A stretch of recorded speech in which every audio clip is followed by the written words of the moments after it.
Red టీవీలో మీ వ్యాపార ప్రకటనల కోసం ఈ నంబర్ ని సంప్రదించండి 6281747728. Hi viewers, welcome to our channel. ప్రస్తుతం మనతో పాటు సీనియర్ జర్నలిస్ట్ దాము బాలా సార్ ఉన్నారు. వారితో మాట్లాడు. నమస్కారం సార్. నమస్తే సార్, సింగర్ మంగ్లీకి యాక్సిడెంట్ అయిందని చెప్పేసి ఒక వార్త సోషల్ మీడియాలో వైరల్ అవుతుంది సార్. మరి నిజంగా యాక్సిడెంట్ జరిగిందా? అసలు ఏం జరిగింది?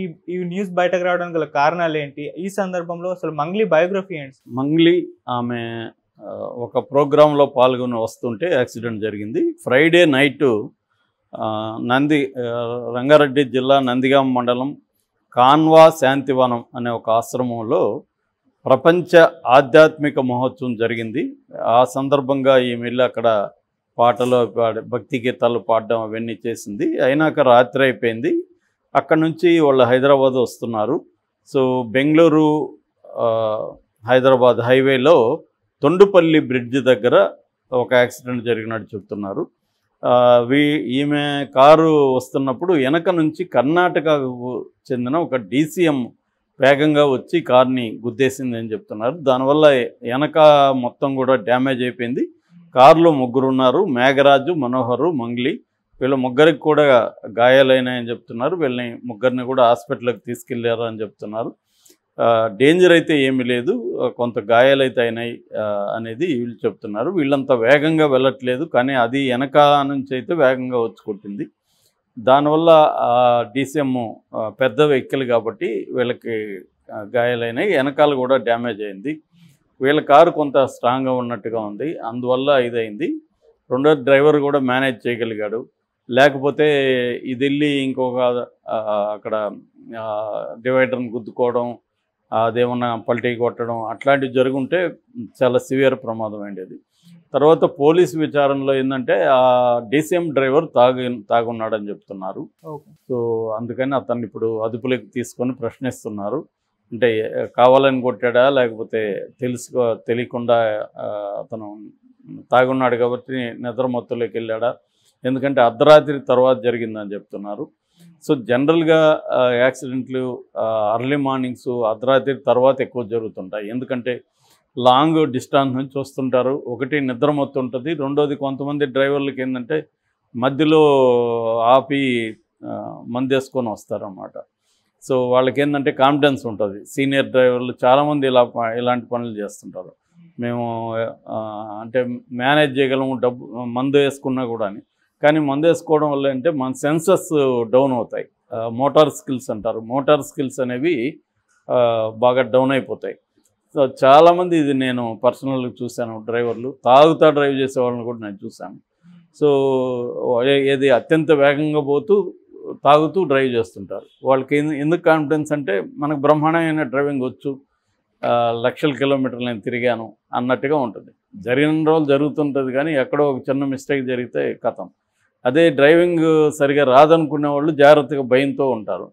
బాగా ఎక్స్పీరియన్స్డ్ అనుకునే వాళ్ళకే ఈ ప్రాబ్లమ్స్. మనం హరికృష్ణ లాంటి వాళ్ళని కూడా చూసాం కదా. ఆయన వాళ్ళ నాన్న చైతన్య రథాన్ని కూడా డ్రైవ్ చేసిన వ్యక్తి. చివరికి ఆయన వాటర్ బాటిల్ తీసుకోవడానికి వెనక నుంచి ఇట్లా తిరగడంతో ఇదైపోయింది కారు. సో అది ఎక్కువ మంది చేస్తుంటారు. ఈ వాటర్ బాటిల్ వ్యవహారాలు కూడా నేను చూశాను. వాళ్ళు ఈ ఎక్స్పీరియన్స్డ్ డ్రైవర్లు ఏంటంటే వెనక నుంచి తీసుకోవడం, ఇక్కడ ఎతికి తీసుకోవడం, ఇవన్నీ చేస్తుంటారు వాళ్ళు డ్రైవ్ చేస్తూ. మనకు టెన్షన్ ఉంటుంది. అదే డ్రైవింగ్ సరిగా రాదనుకునే వాళ్ళు ఏం చేస్తారు, అవన్నీ చేయరు, ఎక్కడైనా ఆగి తాగి వెళ్తారు. వీళ్ళకి ఏంటంటే ఒక ఓవర్ కాన్ఫిడెన్స్ ఉంటుంది. అటువంటి ఒక ఓవర్ కాన్ఫిడెన్స్తో ఇతను తాగినట్టుగా తెలుస్తుంది. DCM డ్రైవర్, ఇతను ప్రొఫెషనల్ డ్రైవరు. సో ఏదేమైనా మంగ్లీ త్వరగా కోలుకోవాలని మనం కోరుకున్నాం. అయితే ఈ సందర్భంగా మంగ్లీ ఎలా మన సింగర్గా ఎలా వచ్చింది, ఈ స్థాయికి ఎలా వచ్చింది అనేది చూసినప్పుడు చాలామంది మంగ్లీని తెలంగాణ అమ్మాయి అనుకుంటారు. ఎందుకంటే అమ్మాయి భాష కానీ అమ్మాయి ఫోక్ పాటలన్నీ కూడా తెలంగాణలో ఆ అమ్మాయికి 2020లో తెలంగాణ విశిష్ట మహిళా అవార్డు కూడా వచ్చింది. సో తెలంగాణ సమాజం మొత్తం మంగ్లీని ఓన్ చేసుకునింది తమ అమ్మాయి. కానీ యాక్చువల్గా మంగ్లీ తెలంగాణ అమ్మాయి కాదు, అమ్మాయిది అనంతపురం జిల్లా. ఆమె లంబాడి భాష వాళ్ళది మదర్ టంగ్. బట్ అమ్మాయి ట్రైబల్ బంజారా తెగ అమ్మాయిది. బట్ మదర్ టంగ్ మాత్రం లంబాడి లాంగ్వేజ్ అని చెప్తున్నారు. సో ఆ అమ్మాయి అసలు పేరు సత్యవతి చౌహాన్. సో ఆ అమ్మాయి ఏం చేయాలంటే చిన్నప్పుడే అక్కడ ఒక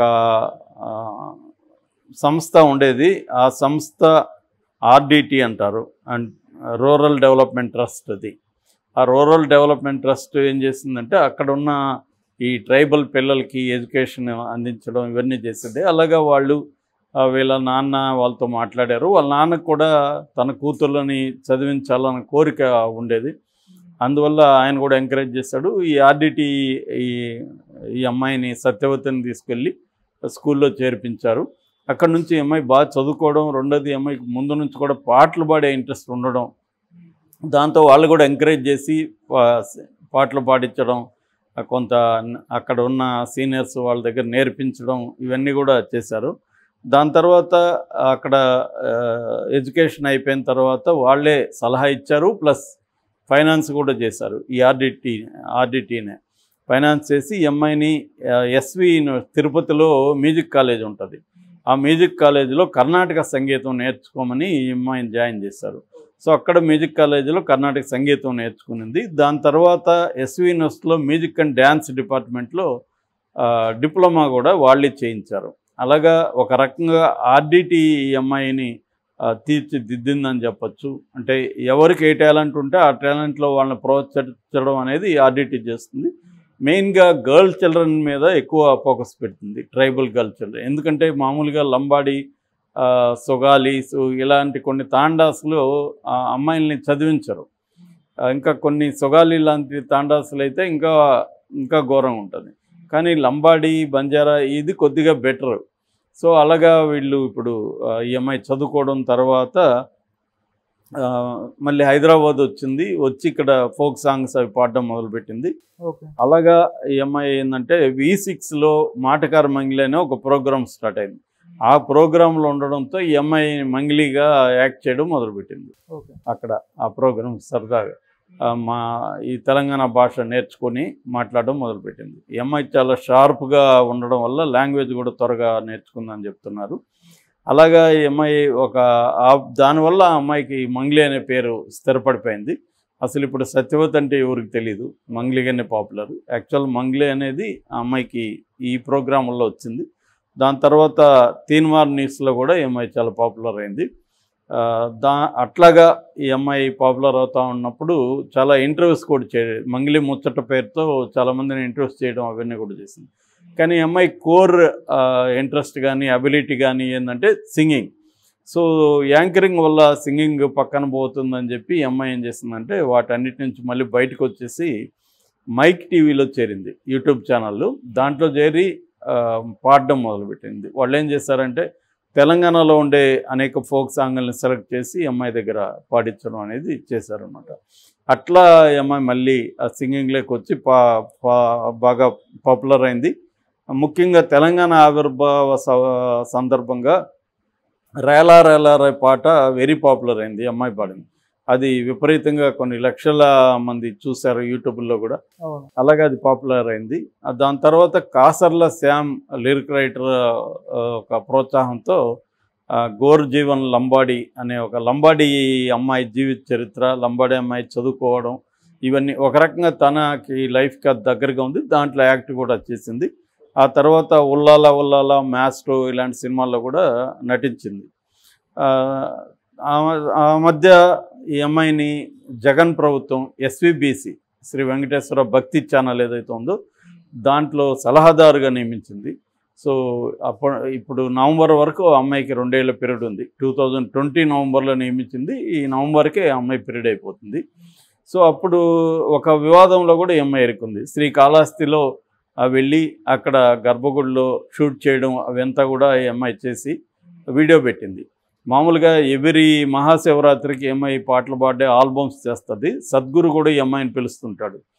ఇక్కడ కోయంబత్తూరులో ఉండే ఈషా ఆశ్రమానికి పిలిచి ఈ అమ్మాయి దగ్గర పాడించడం సద్గురు కూడా చేస్తుంటాడు.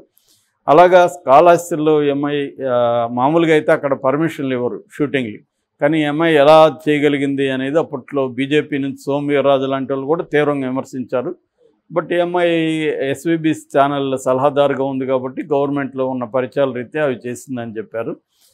సో అలాగా వివాదాలు అయినప్పటికి కూడా ఇప్పటికి కూడా ఈ అమ్మాయి ఒక భక్తి పాటలు పాడడం, ఇటువైపు సినిమా పాటలు కూడా చాలా పాడింది. దాంతోపాటు ఫోక్ను కూడా కంటిన్యూ చేస్తుంది. తనే కాకుండా తన చెల్లెలు చంద్రావతిని కూడా మనకు తెలుసు పుష్ప 1లో ఊహు అంటావా పాట ఆ అమ్మాయి దగ్గర పాడించింది. ఆ అమ్మాయి కూడా ఇప్పుడు యాక్టివ్గా ఉంది. అలాగా అనంతపురం నుంచి వచ్చి ఒక తెలంగాణ సింగర్గా ఈ అమ్మాయి స్థిరపడింది అనుకోవచ్చు. ఏదేమైనా త్వరగా ఇంతకుముందు కూడా జరిగింది, ఒకసారి మనం చెప్పుకున్నాం కూడా యాక్సిడెంట్. ఇది రెండవది నాకు తెలిసి ఈ మధ్యకాలంలో. సో త్వరగా కోలుకోవాలని మనం కోరుకుంటున్నాం.